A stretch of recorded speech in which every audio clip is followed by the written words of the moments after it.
একজন মানুষের আসল সৌন্দর্য কোথায়? আমরা অনেক সময় মানুষের সৌন্দর্য তার চেহারা, পোশাক বা বাহ্যিক আকর্ষণ দিয়ে বিচার করি। কিন্তু একজন মানুষের আসল সৌন্দর্য কি? শুধু তার বাইরের রূপে, নাকি এর চেয়েও গভীরে লুকিয়ে আছে? একজন মানুষের প্রকৃত সৌন্দর্য তার মন, চরিত্র এবং ব্যবহারের মধ্যে প্রকাশ পায়। সুন্দর চেহারা মানুষকে কিছু সময়ের জন্য আকর্ষণ করতে পারে, কিন্তু ভালো আচরণ ও সুন্দর হৃদয় মানুষের মনে দীর্ঘদিন জায়গা করে নেয়।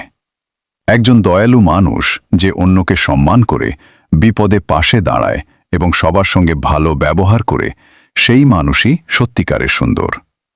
জীবনে আমরা অনেক মানুষের সঙ্গে দেখা করি। কারো কথা, কারো ব্যবহার এবং কারো মানবিকতা আমাদের মনে থেকে যায়। কারণ মানুষের আসল পরিচয় তার চেহারায় নয়, তার কাজ ও আচরণে প্রকাশ পায়। অহংকার, হিংসা বা খারাপ ব্যবহার একজন মানুষের বাহ্যিক সৌন্দর্যকেও ম্লান করে দেয়। অন্যদিকে ভালো মন ও সুন্দর চরিত্র একজন সাধারণ মানুষকেও অসাধারণ করে তোলে।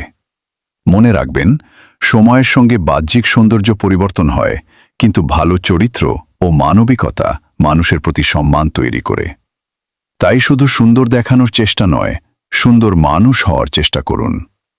কারণ একজন মানুষের সবচেয়ে বড় সৌন্দর্য তার হৃদয়ের ভালোত্বে লুকিয়ে থাকে।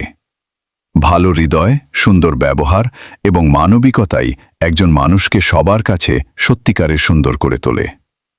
আপনার কি মনে হয়, একজন মানুষের আসল সৌন্দর্য কোথায়? আপনার মতামত কমেন্টে জানান।